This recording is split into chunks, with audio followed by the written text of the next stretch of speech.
Señor sea con ustedes. Y con su espíritu. Proclamación del Santo Evangelio de nuestro Señor Jesucristo según San Mateo. Gloria a ti, Cristo Señor. En el capítulo 15, del versículo 29 al 39. De allí Jesús volvió a la orilla del mar de Galilea y subiendo al cerro se sentó en ese lugar. Un gentío muy numeroso se acercó a él trayendo mudos, ciegos, cojos, mancos y personas con muchas otras enfermedades. Los colocaron a los pies de Jesús y él los sanó. La gente quedó maravillada al ver que hablaban los mudos, caminaban los cojos, que los lisiados quedaban sanos y los ciegos recuperaban la vista. Todos glorificaban al Dios de Israel. Jesús llamó a sus discípulos y les dijo: siento compasión de esta gente, pues hace ya 3 días que me siguen y no tienen comida, y no quiero despedirlos en ayunas, porque temo que se desmayen en el camino. Sus discípulos le respondieron: estamos en un desierto. ¿Dónde vamos a encontrar suficiente pan como para alimentar a tanta gente? Jesús les dijo: ¿cuántos panes tienen ustedes? Respondieron: 7 y algunos pescaditos. Entonces Jesús mandó a la gente que se sentara en el suelo. Tomó luego los 7 panes y los pescaditos, dio gracias y los partió. Iba entregándoselos a los discípulos y esto lo repartían a la gente.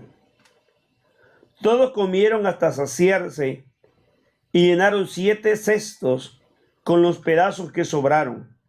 Los que habían comido eran 4,000 hombres, sin contar mujeres y niños. Después Jesús despidió a la muchedumbre, subió a la barca y fue al territorio de Magadán.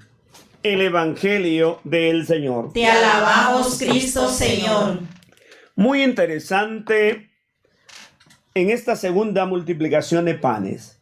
En primer lugar, se da la parte donde el pueblo busca a Jesús y donde Jesús se encuentra con la realidad cotidiana del pueblo pobre que sufre, que ha sido marginado por la pobreza, las enfermedades, como decimos, los menos favorecidos.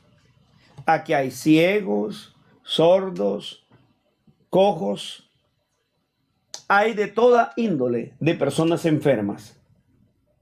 Cuando Jesús los ve, tiene compasión de ellos. Los va a ir sanando a todos. Ya ha predicado la palabra. Los ha sustentado. Hoy ha recuperado la fuerza del cuerpo. Tanto cuerpo como espíritu están fortalecidos. Y la gente está agradecida con Dios y comienza a glorificarle, a alabarle. ¿Se han dado cuenta que la mano de Dios, el poder de Dios, a través de la persona de Jesucristo, está obrando en ellos y para ellos? Y en este texto es lo opuesto al primer milagro, donde fueron los discípulos los que le dijeron al Señor: mira, Señor, eres un injusto. En otras palabras, el pueblo se va a desmayar.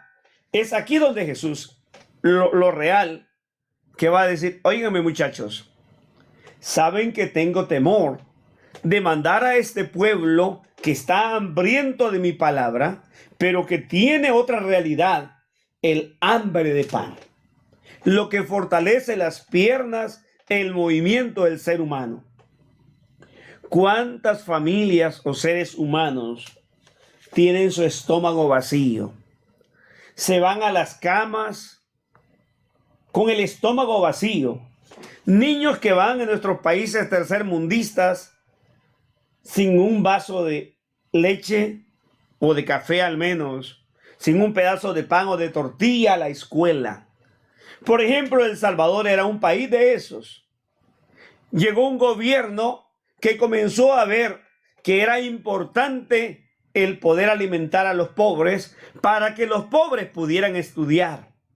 Recuerdo cuando yo era un niño y estudiaba e iba del campo y teníamos al menos maíz y frijoles, solamente comprábamos la sal, pero niños pobres de la ciudad que tenían que pelarse hasta los labios comiendo marañones tiernos o lo que encontraban por la pobreza.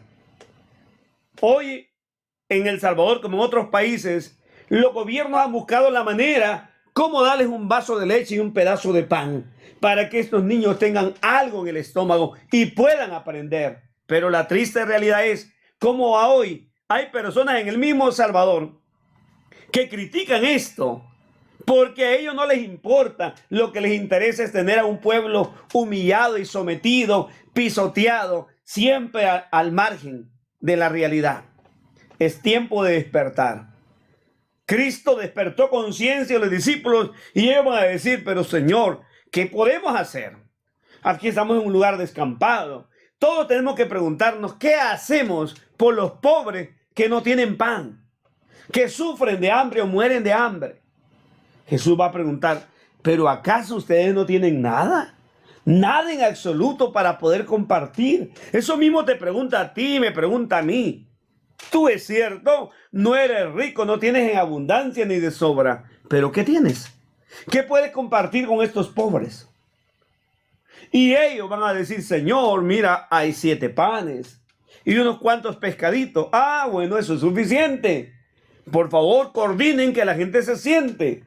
Yo voy a hacer la obra. Si nosotros fuéramos generosos y compartiéramos desde lo poco que tenemos, nunca faltará nada, como aquella viuda de Sarepta que compartió con el profeta Elías y nunca le faltó ni pan ni aceite.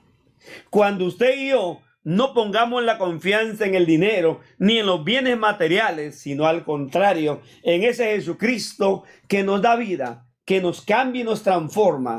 Jesús cogió los panes, los bendijo, los multiplicó y los volvió a entregar a los discípulos, como diciendo, miren, ustedes me dieron 7, miren cuánto yo les devuelvo. A aquel que es generoso y comparte, Dios no se deja ganar en generosidad. También pregúntense, ¿cómo usted es generoso en su iglesia, en su templo?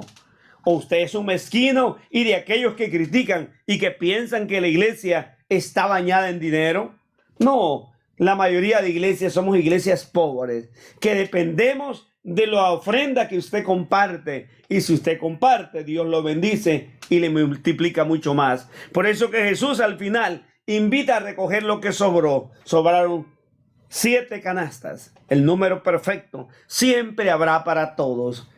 Solo confiemos en Dios, que Dios te multiplicará. Amén.